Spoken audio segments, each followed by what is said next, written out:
Amém. Graça e paz, irmãos. Amém. Boa noite a todos. É motivo de alegria, de estar aqui novamente trazendo a palavra. Espero ser fiel no que eu me propus a expor para a igreja. E novamente nós vamos para 1 aos Coríntios, agora no capítulo de número 3. Semana retrasada eu tive ministrando, e na minha ministração eu abordei 1 Coríntios capítulo 1 e capítulo 2. Eu quero pedir para os irmãos, que eu sei que a mídia ajuda muito, coloca a Bíblia no telão, mas que você, amado irmão, faça o esforço de folhear a sua Bíblia, ou pegar o seu tablet ou o seu celular e olhar no seu celular, não só ficar aí à disposição do que a mídia vai colocar. Faz parte de ser cristão, conhecer bem a sua Bíblia. Capítulo 3, amém? Irmãos, não lhes pude falar como a espirituais, mas como a carnais, como a crianças em Cristo. Dê-lhes leite e não alimento sólido, pois vocês não estavam em condições de recebê-lo. De fato, vocês ainda não estão em condições, porque ainda são carnais, porque visto que há inveja e divisões entre vocês, não estão sendo carnais e agindo como mundanos? Pois quando alguém diz, eu sou de Paulo, e outro, eu sou de Apolo, não estão sendo mundanos? Afinal de contas, quem é Apolo? Quem é Paulo? Apenas servos por meio dos quais vocês vieram a crer, conforme o ministério que o Senhor atribuiu a cada um. Eu plantei, Apolo regou, mas Deus é quem faz crescer, de modo que nem o que planta, nem o que rega são alguma coisa, mas unicamente Deus que efetua o crescimento. O que planta e o que rega tem um só propósito: a cada um será recompensado, e cada um será recompensado de acordo com o seu próprio trabalho. Pois nós somos cooperadores de Deus, vocês são lavoura de Deus e edifício de Deus. Conforme a graça de Deus que me foi concedida, eu, como sábio construtor, lancei o alicerce, e outro está construindo sobre ele. Contudo, veja cada um como constrói, porque ninguém pode colocar outro alicerce além do que está posto, que é Jesus Cristo. Se alguém constrói sobre esse alicerce usando ouro, prata, pedras preciosas, madeira, feno ou palha, sua obra será mostrada, porque o dia atrará a luz, pois será revelada pelo fogo, que provará a qualidade da obra de cada um. Se o que alguém construiu permanecer, esse receberá recompensa. Se o que alguém construiu se queimar, esse sofrerá prejuízo. Contudo, será salvo como alguém que escapa através do fogo. Vocês não sabem que são santuário de Deus e que o Espírito de Deus habita em vocês? Versículo 17. Se alguém destruir o santuário de Deus, Deus o destruirá. Pois o santuário de Deus, que são vocês, é sagrado. Não se enganem. Se algum de vocês pensa que é sábio segundo os padrões desta era, deve tornar-se louco para que se torne sábio, porque a sabedoria deste mundo é loucura aos olhos de Deus. Pois está escrito, ele apanha os sábios na astúcia deles. E também o Senhor conhece os pensamentos dos sábios e sabe como são fúteis. Portanto, ninguém se glorie em homens, porque todas as coisas são de vocês, seja Paulo, seja Apolo, seja Pedro, seja o mundo, a vida, a morte, o presente ou o futuro, tudo é de vocês, e vocês são de Cristo, e Cristo de Deus. Amém? Pode se sentar.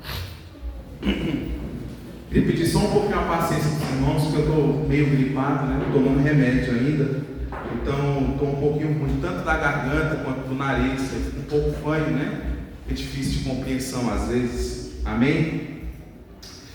Esse texto eu me propus para nós continuarmos falando a respeito da igreja de Corinto e a relação da igreja de Corinto com a igreja de hoje, né? Porque é isso, né? É trazer, contextualizar. Uma reportagem interessante da CNN, de novo eu trazendo outra reportagem como introdução, escrita por um jornalista chamado Gustavo. Ela foi feita no mês de abril do ano passado.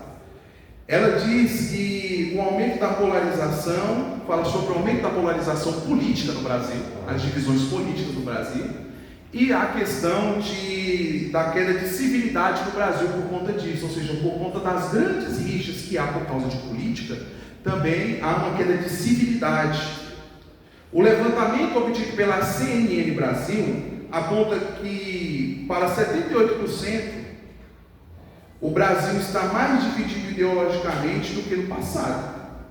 Percentual superior ao identificado em países como os Estados Unidos, a Argentina e a Itália. Ou seja, o Brasil ele tem um percentual muito maior em relação à divisão política na população toda do que esses outros países. Os dados revelam, por exemplo, que apenas 29% estariam dispostos a ajudar alguém que pensa diferente. Ou seja, se alguém pensa diferente de mim, eu não ajudaria politicamente. O percentual também é baixo para aqueles dispostos a morar na mesma vizinhança. 21%, mesmo morando na mesma vizinhança, não tem esse contato, ou repele, ou é contra isso. Ou convive no mesmo ambiente de trabalho, são 22%, são contra, né? Ficam um grupo contra o outro. De quem tem um ponto de vista diferente. Segundo a pesquisa, houve um aumento em relação à edição anterior da pesquisa, na confiança da população brasileira em relação ao governo federal. As instituições mais confiáveis entre os brasileiros são as empresas privadas e as organizações não governamentais, porque tudo que é do governo, a maioria dos brasileiros não confia, não tem nenhum tipo de confiança. A Elderman Trust Barometer, desculpa irmãos, meu inglês ainda está muito ruim, eu vou desenvolver ele, né? Foi a empresa que fez essa pesquisa, ou foi o nome do instituto que fez essa pesquisa, o nome deles, realizou entrevistas online com 32 mil pessoas em 28 países, e esse foi o caso que se deu no Brasil, uma grande polarização e divisão política.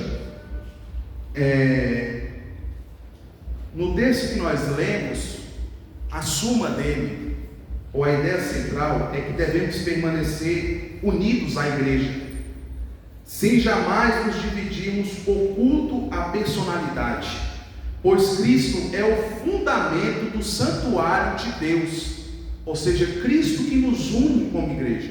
Eu gostaria de explorar isso com alguns pontos, para demonstrar essa realidade que havia em Corinto, como essa realidade tem que ser enfática na igreja até hoje.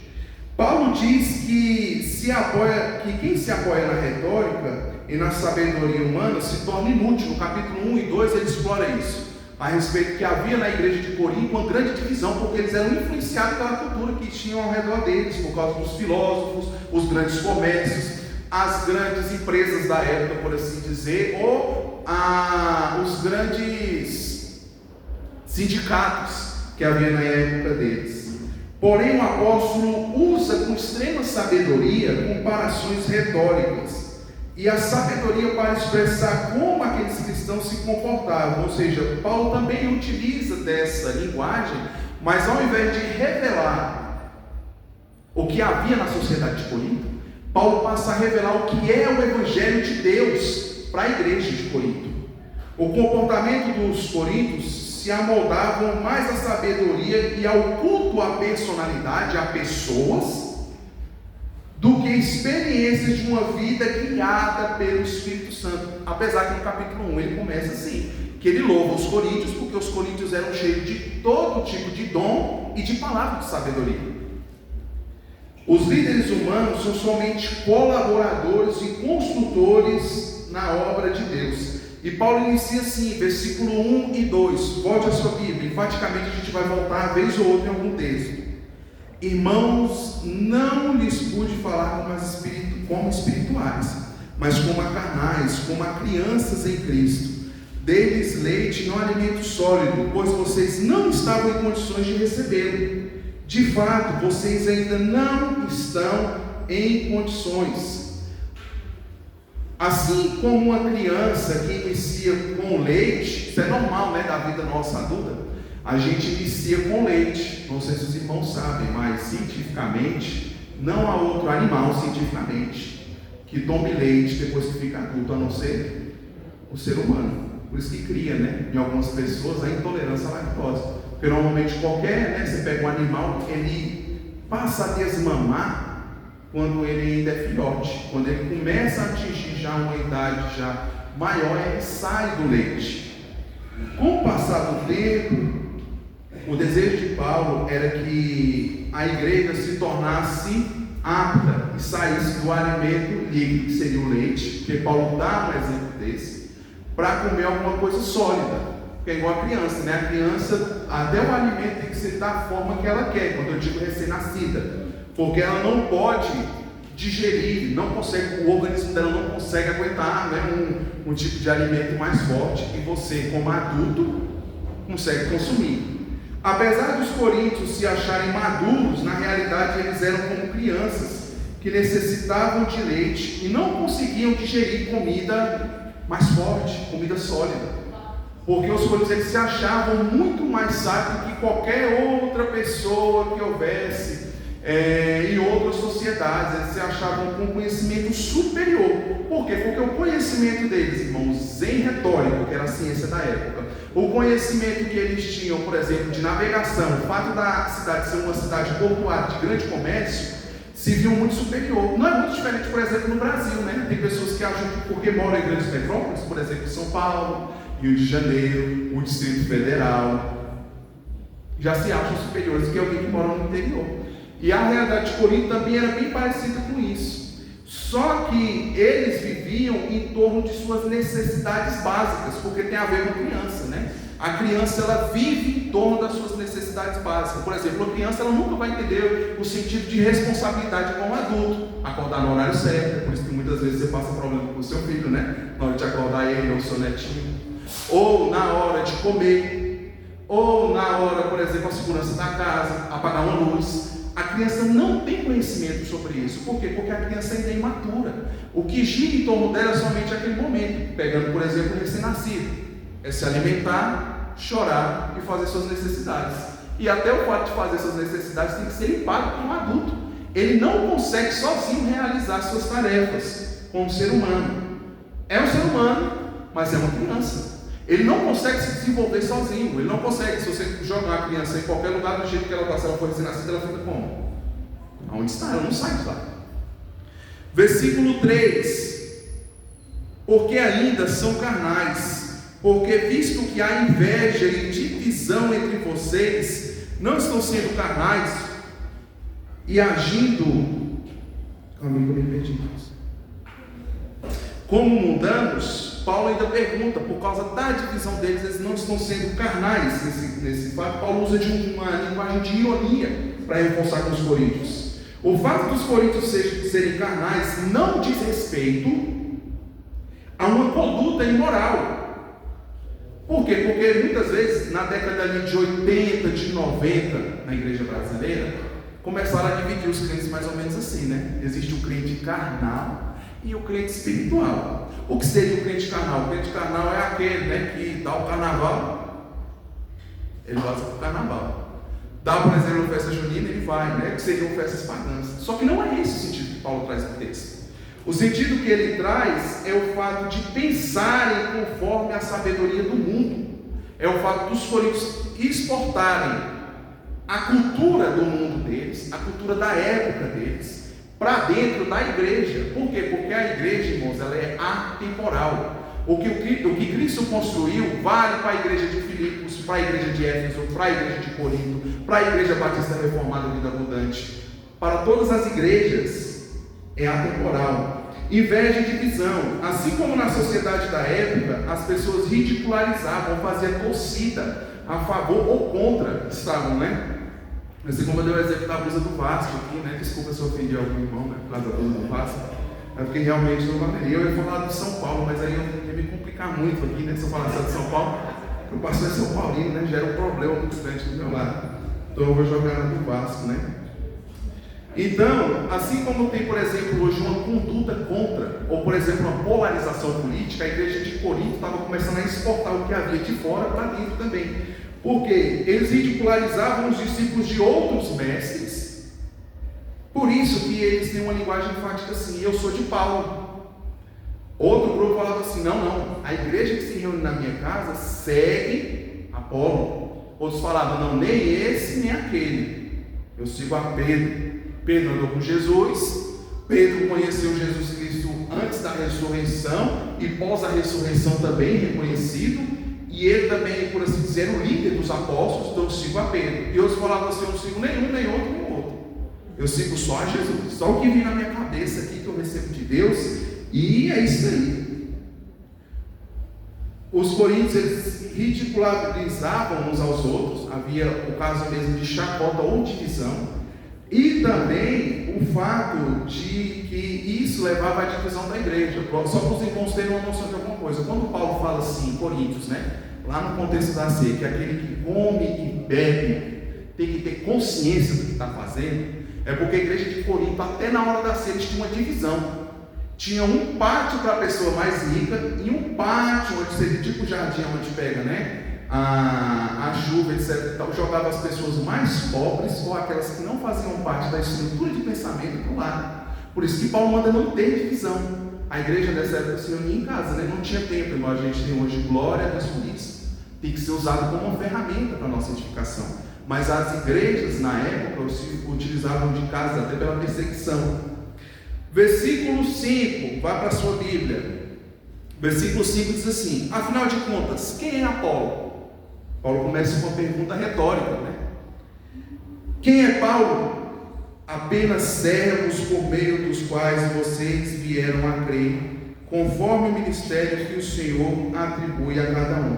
É uma pergunta retórica, porque encerra, Quem é?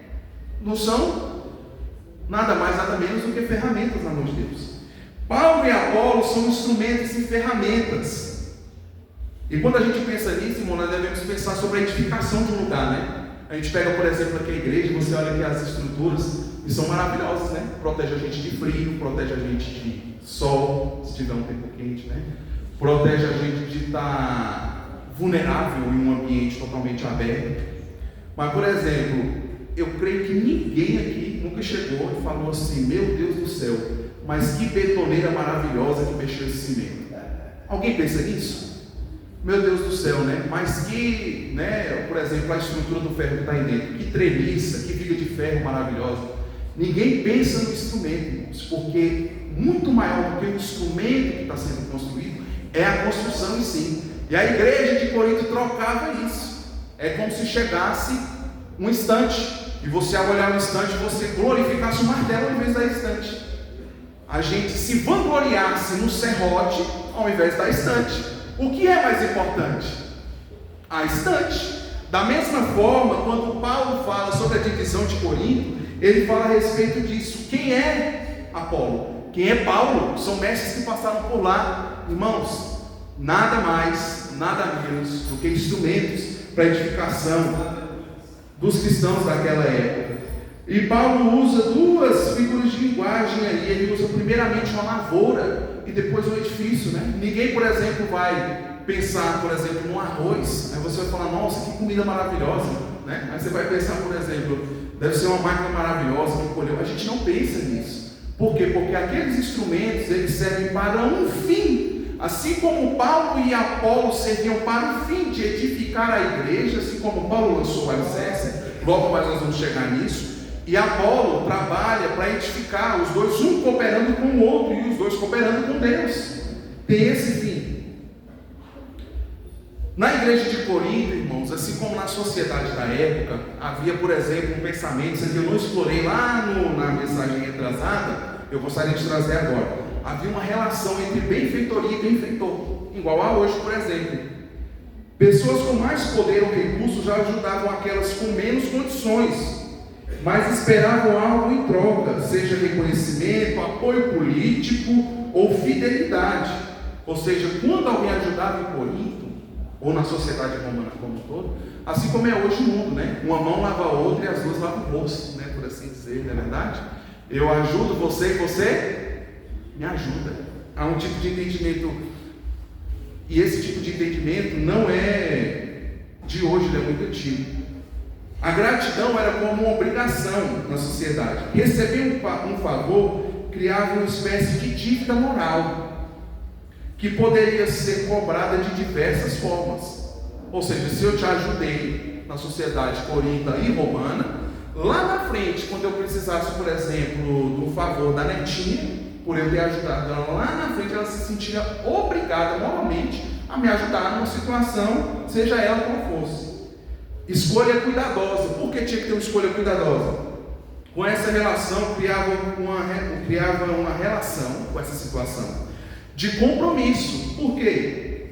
Porque criava um compromisso duradouro. Até na nossa sociedade, não é raro às vezes, por exemplo, né, alguém te ajudou. O filho daquela pessoa precisa de uma ajuda sua. Você fala assim, eu vou ajudar ele, porque o pai dele já me ajudou, não é verdade? Ou então eu vou ajudar porque um dia eu estive numa situação complicada e o pai dele me tirou dessa situação.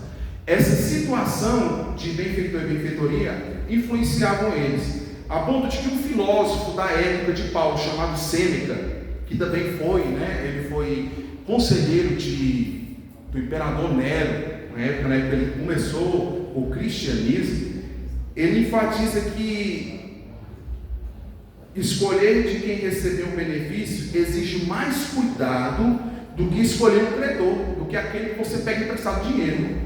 Por quê? Porque um favor financeiro pode ser pago e você quita ele. Agora, um favor que você precisa, um favor mesmo, que não envolve dinheiro monetário, mas socialmente uma ajuda que você precisa de alguma forma, vai fazer você ficar ligado àquela pessoa de uma forma que você não pode se separar. E aí é uma relação mútua. Cada vez você ajuda e você é ajudado. Então essa relação em Corinto era muito grande. Por isso que eles tinham o entendimento o seguinte: Paulo que plantou o alicerce. Então algumas pessoas já se dividiam no partido de Paulo. Outra não. É Apolo que é o melhor orador, foi o maior pregador, poderoso. Então a gente vai se unir a ele. Então não é Pedro, porque Pedro foi realmente o apóstolo que andou com Cristo, não foi nem Paulo, nem Apolo, porque Paulo realmente viu só depois da ressurreição. Versículo 6, ele faz o uso de uma lavoura. Observe na sua Bíblia: eu plantei, Apolo regou, mas Deus é quem faz crescer. Paulo e Apolo foram aqueles que fizeram uma ação no passado, porque eles plantaram, está no passado, e o outro regou, está no passado também. Mas a ação que Deus executa na igreja é tempo presente, é aquele que continuamente faz crescer, de forma que Paulo ou Apolo, que a igreja tirava partidos por eles e por outros, eles são somente pessoas que fizeram o passado, porque no presente Cristo está fazendo, Deus está fazendo na igreja. Tanto que rega e planta querem algo em comum. Sem a ação de Deus não há sucesso no trabalho. Ou seja, tanto Paulo que lançou os fundamentos, quanto Apolo, que era aquele que regava, que estava edificando, construindo, ornamentando a igreja de Corinto, eles tinham um desejo em comum, que a igreja crescesse, deixasse de ser criança e se tornasse adulta, chegasse no ponto de maturidade. É bem impressionante isso, né? Normalmente parece que os homens eles demoram mais, né, para se desenvolver do que a cabeça feminina, parece que amadurece mais rápido, né? Tanto que quando o homem faz uma gracinha, a pessoa fala que, uai, você dessa idade você não cresce não?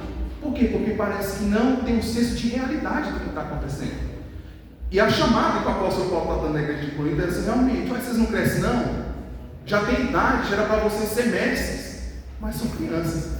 Já era para vocês estar elaborando, comendo qualquer outro tipo de comida mais pesada, mas ainda necessita ser alimentado por leite. O que gera um problema, né? Você pega uma criança, ela tem até uma idade correta. Os pediatras falam, não sei de cabeça, né? Para ela ficar se amamentando, né? No seio da mãe, no leite da mãe.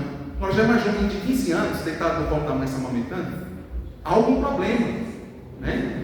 Até humanamente humanamente falando, há algum problema, tem alguma coisa errada, não é normal. Porque ele precisa crescer e desenvolver, tem que desmamar, sair do leite da mãe. Ele tem que ir para algo sólido, ele tem que criar responsabilidades. Dois polos. Primeiro é o desprezo, porque muitos líderes hoje em dia são desprezados, né? Por exemplo, os pastores são desprezados ou falados mal culturalmente. E há alguns exemplos que não devem ser seguidos nesse sentido, porque há um desprezo enfático do trabalho do pastor. O fato dele regar, o fato dele edificar, o fato dele plantar. Já em contrapartida, na igreja de Corinto, igual a hoje, em muitas igrejas, há um culto à personalidade. Porque não estão firmados em Cristo, mas sim em homens, em pessoas. E até parece que isso é sábio, é superior. Nossa, estou ligado, né? Tinha um pastor que a gente acompanhou muito tempo ele, né? Tinha algumas coisas que falavam assim: eu fui batizado pelo pastor fulano de tal, sabe? Até parece que é banhado, né? A ponte de ouro. Parece que é alguma coisa especial, né? E assim, a igreja de Corinto, ela se dividia dessa forma. O versículo 9, ele diz o seguinte, pula lá para o versículo 9: pois nós somos cooperadores de Deus, vocês são lavoura de Deus e edifício de Deus. Os coríntios são, a igreja é um só edifício, não são vários edifícios. Os dons que a igreja de Corinto recebia, ou que a igreja batista reformada Vida Abundante tem, é para edificação dessa igreja. É muito interessante isso, né? Quando a gente pensa nos dons espirituais, nenhum dom, irmãos, ele é colocado, nenhuma forma do que você recebe de Deus, ele é colocado para benefício seu. É para benefício bem dessa pessoa que está aí à sua esquerda ou à sua direita. É para benefício da igreja, é serviço, é dar, é diáconos, no grego, né? Tem a ver com diaconia, com servir, com dar-se, com gerir. Tem a ver com isso, os dons que a igreja recebe. Versículo 10 diz assim: conforme a graça de Deus que me foi concedida, eu, como sábio construtor, lancei o alicerce, e outro está construindo sobre ele. O alicerce era Cristo e este crucificado. Paulo explora isso tanto no capítulo 1 quanto no capítulo 2. Não era a sabedoria do mundo, não era a condição social dos coríntios, né?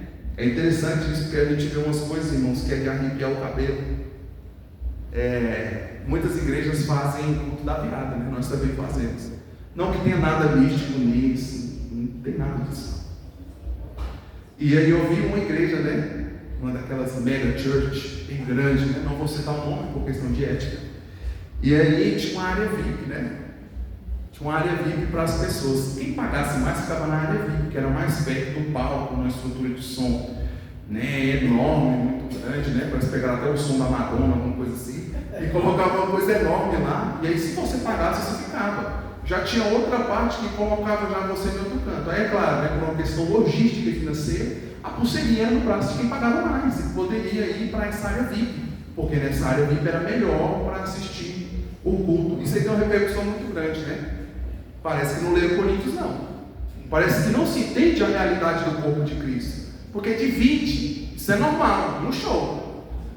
Isso é normal na igreja? Acho que o apóstolo Paulo está afirmando enfaticamente que não. Isso é um culto à personalidade. De acordo com quanto você tem, você fica mais perto. De acordo com quanto menos você tem, você fica mais longe. O versículo 12, Paulo enfatiza dessa forma: se alguém constrói sobre esse alicerce, e esse alicerce, irmãos, é Cristo, que Paulo está colocando, usando ouro, prata, pedras preciosas, madeira, feno ou palha. Uma pausa. Alguns materiais não passam no teste de qualidade. Você pega, Paulo dá 3 exemplos aí: ouro, prata e pedras preciosas. Em contrapartida, Paulo coloca outros 3 materiais que são bem perecíveis, inflamáveis, de ser destruído. Por exemplo, você põe uma madeira, né? Eu já tive a infestação de cupim na minha casa. Ele come tanta madeira que a madeira fica oca, ela é frágil. Ao passo que um móvel seu de ferro, né? Eu tinha um estante, a estante já tive que jogar ela fora, né? Fora não, né? A gente reaproveitou e colocou para ficar como suporte das plantas. Mas são materiais facilmente inflamáveis, facilmente você acaba com eles. Madeira, feno e palha, devemos considerar com cuidado até que ponto os materiais que utilizamos são compatíveis com o alicerce. Porque o alicerce é Cristo. E Paulo, no versículo 13, ele vai reforçar isso. Por que tem que tomar cuidado com o material, sendo ele fena, palha ou capim? Né? Algumas versões da Bíblia fala capim, né? Ali coloca já feno, né? Madeira, feno ou palha. Algumas colocam madeira, feno ou capim, se não me engano. Não, palha e capim. Por que tem que tomar cuidado? Versículo 13, Paulo é enfático e fala dessa forma: sua obra será mostrada, porque o dia trará luz, pois será revelada. Eita, vamos voltar nisso. Vamos só instante. Sua obra será mostrada, porque o dia trará luz, pois será revelada pelo fogo, que provará a qualidade da obra de cada um. O que Paulo fala é que o dia do Senhor, o dia que nós somos todos julgados, vivos e mortos, que todo joelho se dobrará e toda língua confessará, nós vamos comparecer, ele reforça essa ideia, diante do tribunal de Cristo. É enfático que só há um pagamento se houver uma construção bem avaliada por parte de Deus. Se não houver, Paulo coloca aí que essas obras elas passarão pelo fogo e a pessoa, irmãos, vai escapar. E aí eu vou explorar um pouco mais isso no versículo 15, que essa pessoa vai escapar como que é através do fogo. É como alguém que pega fogo em um prédio e acaba tudo, né? A única coisa que a pessoa consegue fazer é sair ela e a roupa do corpo, né? A gente até fala, por exemplo, essa expressão, pegou fogo, a pessoa só saiu com a roupa do corpo, porque tudo mais que havia pereceu. Ou seja, o alicerce que é Cristo, Paulo está colocando que tem que ser construído com ouro, pedras preciosas ou prata, é esse mesmo? Acho que é esse no versículo. Paulo coloca enfaticamente isso. Por quê? A igreja de Corinto, à medida que era partidarista, divisionista, rixosa, invejosa, e havia divisões enormes entre eles estavam edificando com palha, feno e capim. Ainda que parecesse muito sábio para a época, mas não era sábio segundo os olhos de Deus. Versículo 15 diz assim: se o que alguém construiu se queimar, esse sofrerá prejuízo, contudo será salvo como alguém que escapa através do fogo. Paulo não está falando de salvação, irmãos. Paulo é enfático nisso. Não é que se perde a salvação, mas o galardão desse cristão que é partidarista, que o serviço dele visa outros fins e não a glória de Cristo, ele sofrerá dano no dia do juízo. É interessante isso, porque Paulo fala que vai ser salvo através do fogo, como eu dei um exemplo. Agora, pouco quando você sai, ou você vê uma reportagem que alguém sai de um incêndio, mas só sai com a roupa do corpo. Tudo mais ficou para trás, tudo mais foi destruído, devorado, pereceu. Não há galardão para eles. Versículo 16: vocês não sabem que são o santuário de Deus e que o Espírito de Deus habita em vocês? Paulo indica, irmãos, essa palavra sagrado no grego. Eu não vou falar grego não, porque no inglês já ficou ruim, né? Se eu falar grego fica pior, né? Mas na minha pesquisa no grego é como se fosse algo, como se fosse o santo dos santos, ou uma figura pagã da época de tempos, como se fosse o lugar onde ficava a estátua daquele Deus pagão adorado. Mas trazendo para a questão do templo de Jerusalém, que é uma linguagem que a gente tem mais contato, né? Você lê aí seu Velho Testamento. Amém? Leia aí seu Velho Testamento, lê sua Bíblia. Existiam 3 lugares, uma divisão simples do templo de Jerusalém. Havia o átrio, o santo lugar, e um lugar onde só um homem entrava. só um homem, o sumo sacerdote. Entre a classe sacerdotal tinha um sumo sacerdote que era da linhagem de Arão. Ele entrava nesse lugar que era o Santo dos Santos. Quando Paulo fala sobre a igreja como sendo santuário e que o Espírito de Deus habitar, ele fala justamente sobre esse lugar, como se fosse o Santo dos Santos. A igreja é um lugar santo, é um lugar onde Deus edifica, é um lugar onde na velha aliança só havia um homem que entrava. Hoje a igreja entra nesse lugar. Estima-se que apenas em ouro, eu fiz uma pesquisa rápida sobre o templo de Salomão, né? Não sei se os irmãos sabem, né? É bem provável que a época que nós temos no Brasil, do templo de Salomão, não é de Salomão, né? Ele é da reconstrução de Herodes, que passa ali já próximo à época de Cristo Jesus. Você já tinha contado, já estou falando muito. Estima-se que apenas em ouro e prata, o valor do templo de Salomão, apenas em ouro e prata, somente esses dois, fora o bronze, fora a madeira de acácia que foi levada, fora as pedras lavradas que foram colocadas, fora os enormes números de trabalhadores.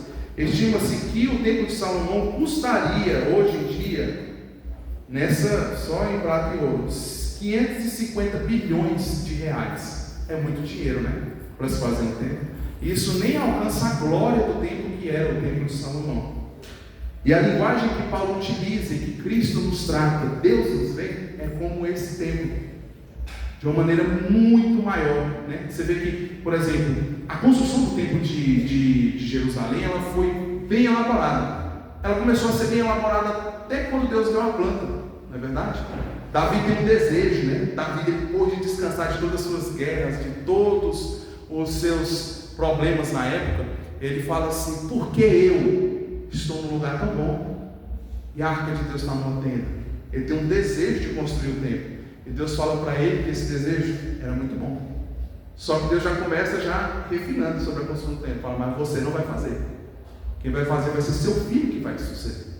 Ou seja, até a colocação para começar o templo, a planta para lançar o alicerce, que seria Salomão, o templo já era refinado nas minúcias, não podia ser qualquer um. E quando eu digo qualquer um, nem mesmo Davi poderia ter construído o templo. A igreja, irmãos, não é clube, encontro social, sociedade afetiva, só por relações que eu gosto ou não gosto, né? Há igrejas que são complicadas dessa forma. Eu, só abrindo um parênteses mais ou menos da pregação, eu tinha um parente que era de uma igreja, e a igreja passou assim por um escândalo moral violento. Uma pergunta que eu fiz foi o seguinte: por que você não saiu, né? De uma igreja de uma corrupção moral tão grande? A pessoa falou assim: olha, porque eu vivi lá a minha vida toda, lá estavam meus amigos. Só que isso não é igreja, irmãos. A igreja tem amizade verdadeira? Tem. A igreja tem companheirismo? Tem. Não é à toa que nós nos chamamos irmãos, e até devemos tratar uns aos outros como irmãos. Só que o que nos une é a obra de Cristo. Não é o nosso gostar, não é o nosso gosto musical, não é o nosso gosto de roupa, não é a cor da nossa pele, não é a nossa posição político-partidária. O que nos une é somente Cristo. A igreja é o santuário no qual Deus revela a sua presença. Juntos, os cristãos são a esfera em que o Espírito revela sua presença e seu poder. Vamos falar a verdade, irmãos? O mundo, ele sempre vai ter uma associação, igual eu falei no começo da pesquisa que eu trouxe aqui da CNN. Sempre vai ter uma associação, sempre pessoas vão se associar com outras com coisas incomuns, com favores, com prestígio, com classe social, com emprego, com música, com gostos mais diversos. A igreja não é esse lugar. A igreja não é esse lugar. Não é um lugar de gostos ou preferências, divisões ou ramificações da forma que nós quisermos. A igreja é diferente em sua estrutura, porque quem edifica ela não é uma sabedoria humana, não é um desejo que há no mundo, não são estruturas. Quem edifica a igreja é Deus. Aleluia. Quem é o alicerce da igreja é Cristo. Não são preferências, não são divisões. Versículo 17, Paulo diz: se alguém destruir o santuário de Deus, Deus o destruirá, pois o santuário de Deus, que são vocês, é sagrado. As divisões ou as panelinhas que haviam em Corinto eram aprovadas pelos filósofos, mas profanavam o santuário de Deus.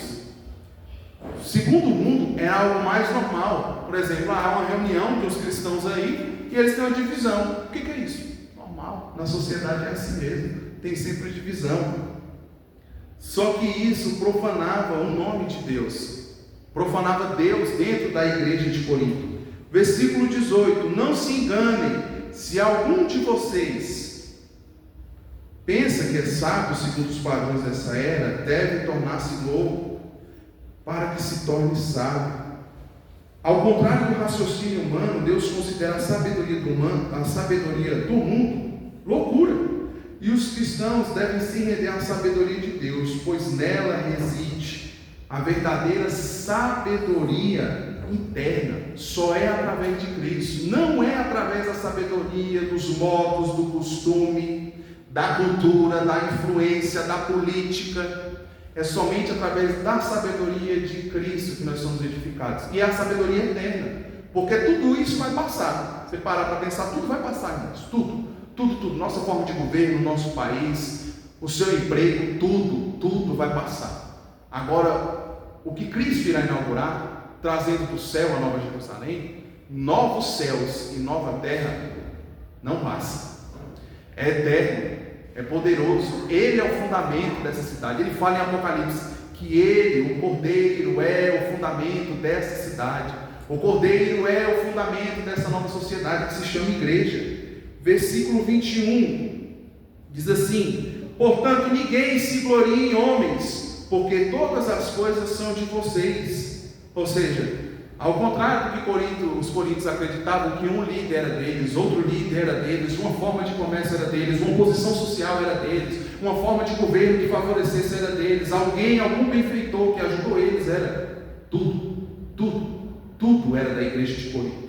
Sejam os líderes humanos, quanto à sua vitória sobre questões humanas, o mundo, a vida, a morte, o presente e o futuro, foram concedidos por Deus como dádivas. É um favor imerecido de Deus. Por isso que Paulo, em Efésios capítulo 4, vai lá para Efésios capítulo 4, esse texto nem está no meu esboço, mas eu lembrei dele aqui agora. Efésios 4, versículo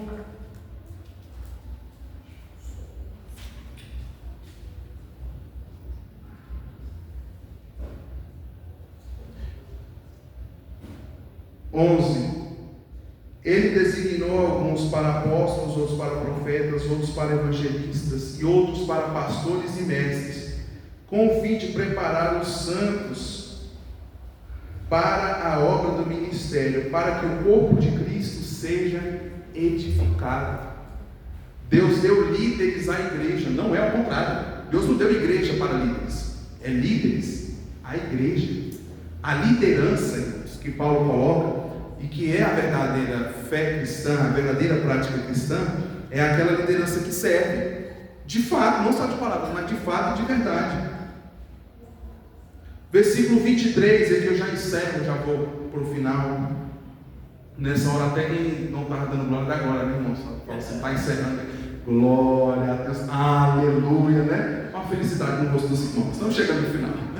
Versículo 23: e vocês são de Cristo, e Cristo de Deus.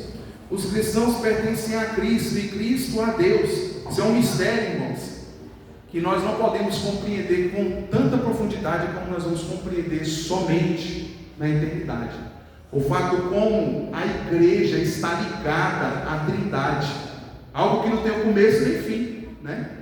Deus faz, né, essa epicorese, coloca a gente dentro dessa relação, dessa dança, né? É um termo, né? Parece bem, né? Epicorese, parece nome de tempero, né? Mas é um nome dele que fala, né, a respeito da mutualidade, né, da trindade econômica, como ela se relaciona dentro de si mesma. E a igreja nasce desse amor enorme. Por isso que a igreja não pode ser dividida.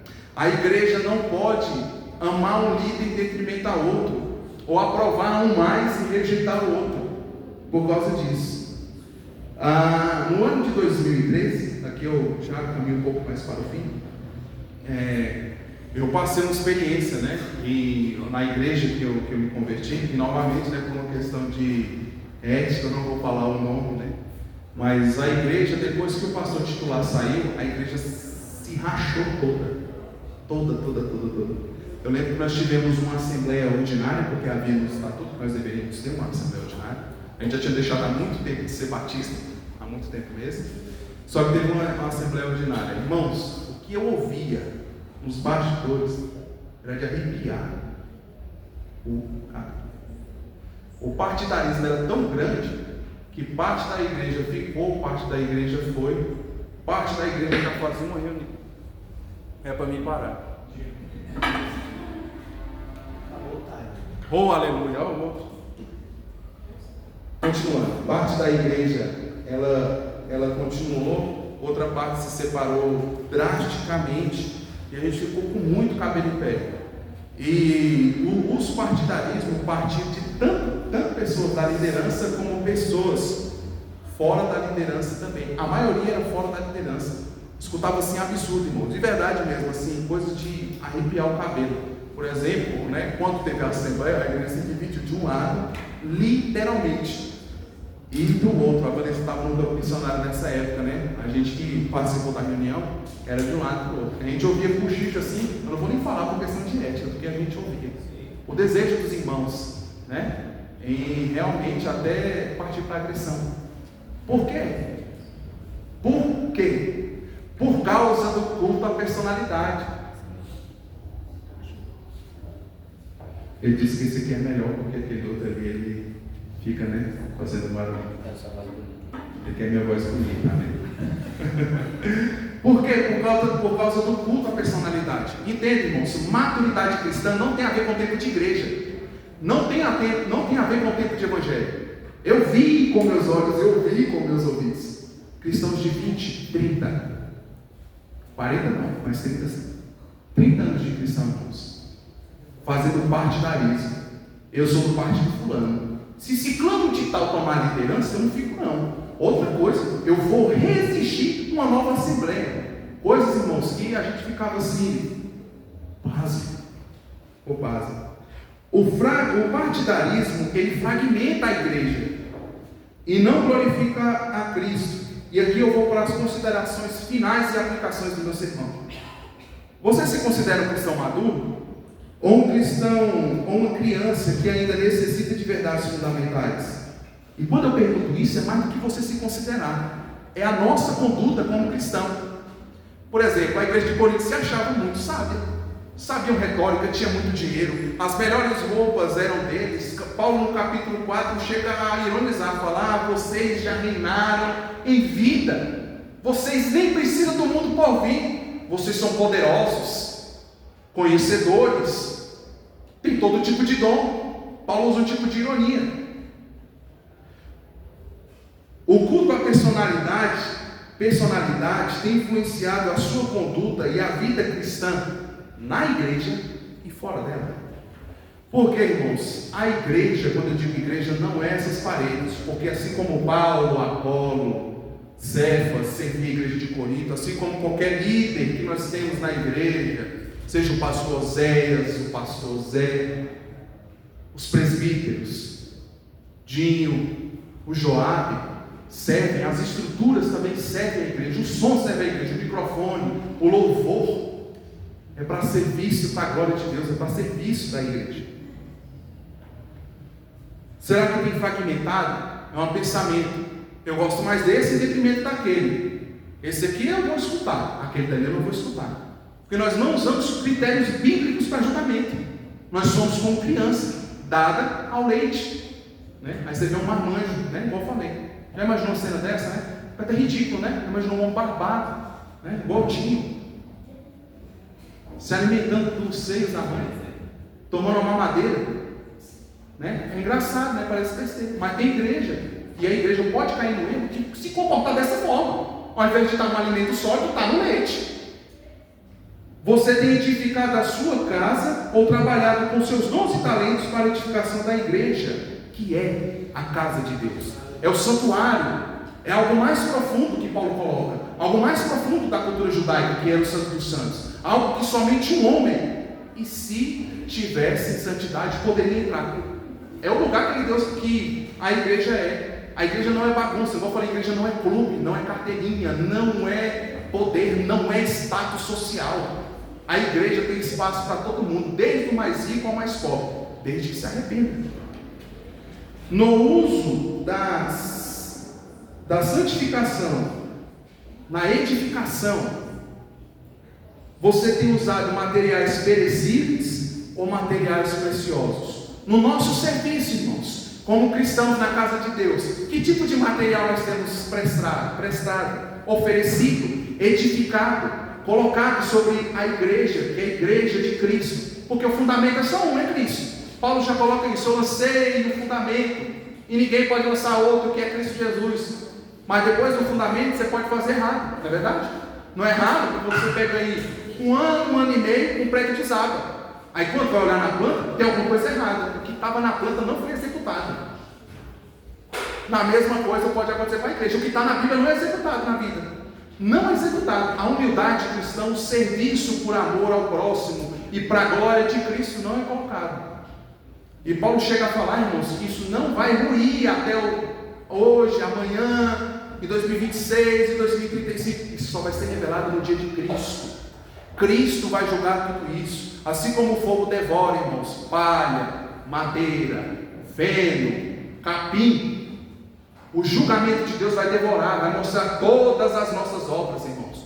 O mais íntimo de quem nós somos ficará exposto a Deus. O que tem guiado essa edificação? A sabedoria humana, a forma que o mundo pensa, irmãos, a forma que o mundo busca status, a forma que busca ascendência social, né? Parecer importante. Essa sabedoria humana e carnal, que Paulo coloca dessa forma, carnal, como de criança, débil, né? É uma palavra até feia, né? Porque a gente já pensa já em um apelido pejorativo, mas é débil mesmo, carece de ser amadurecido, carece de ser guiado por uma responsabilidade cristã, que é uma paixão guiada que é uma ação, uma vida, uma mente, um coração que é guiado por paixões ou sabedoria que vem do mundo ou algo que vem de Cristo. Primeira coisa, irmãos, que nós devemos fazer para que nós não caiamos em nenhum tipo desse erro, nenhum desses erros que foi falado sobre a divisão, mas nós devemos construir sobre o alicerce que é Cristo. Pense em Deus que te salvou e em Cristo para servir e ser servido na igreja. Você verá, irmãos, que você não é nem maior nem menor.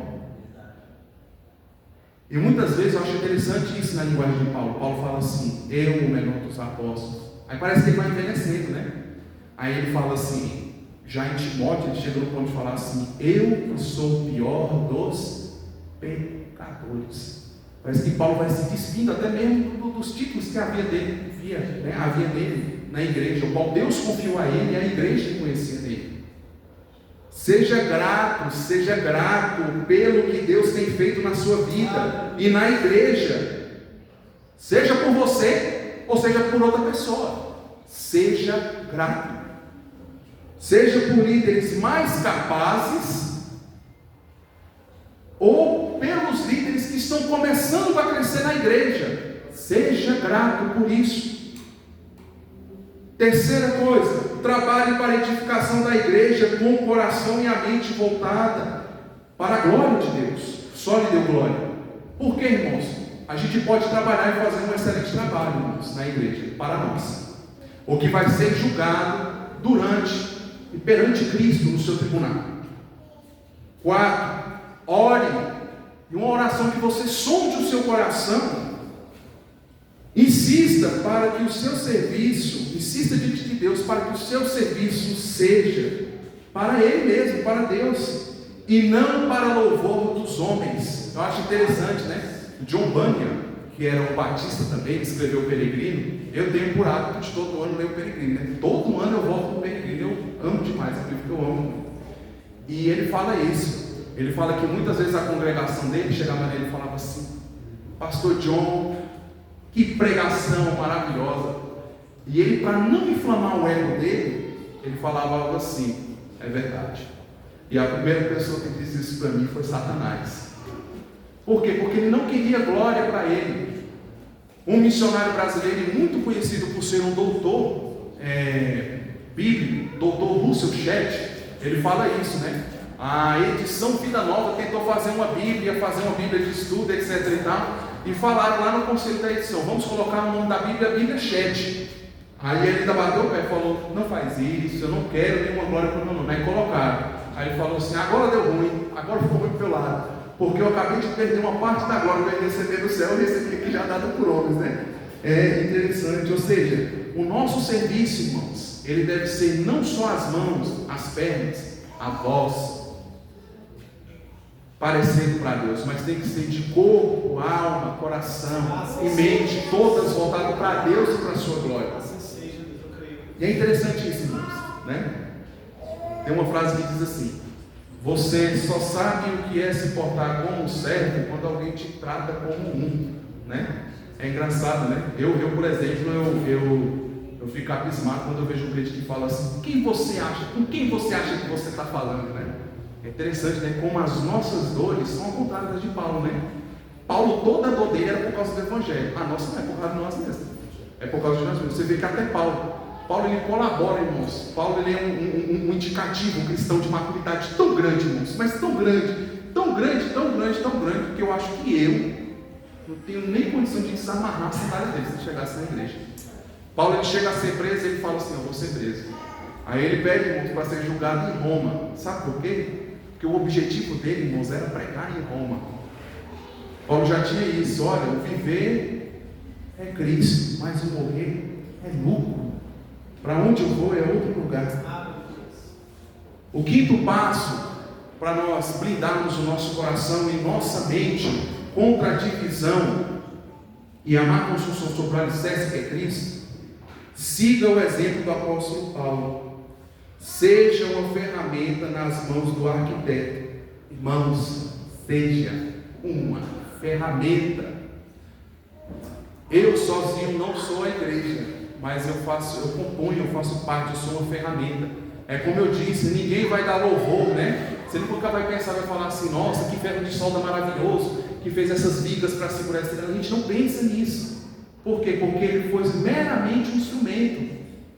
Seja o presbitério, irmão, seja o discipulado, seja o som, seja o louvor, seja o serviço de diaconia, irmãos, é serviço para edificação. Não é um fim em si mesmo. É para apontar Cristo e sua glória. 1 Coríntios capítulo 4, versículo 1 e 2. Observe o que Paulo fala. Eu até fechei a Bíblia. Eu encerro com esse texto. Portanto, que todos, quantos?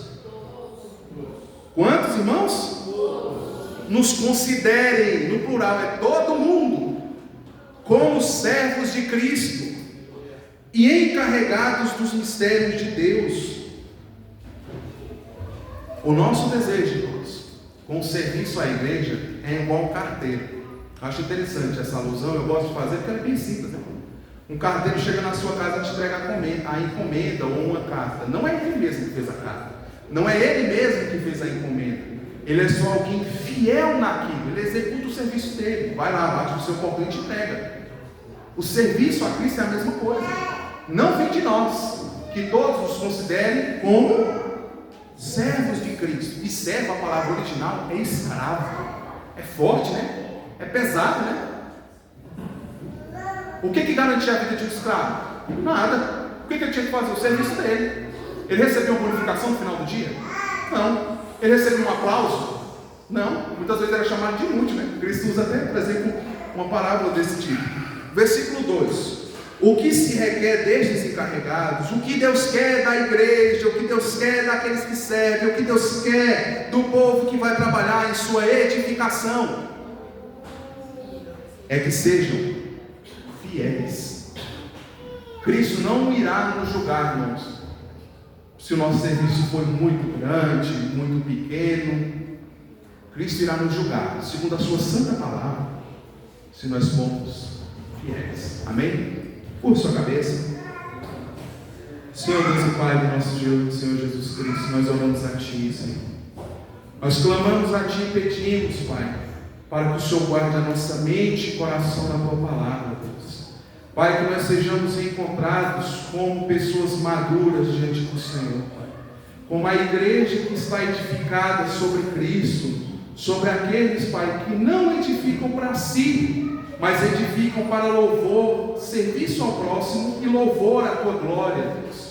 Nós oramos, Senhor Deus, para que o nosso coração, nossa mente, nosso modo de viver, Pai, não seja, Senhor Deus, colocado, Senhor Deus, executado conforme o mundo tem falado para nós, mas que seja executado, Pai, feito para louvor da Sua glória, Pai.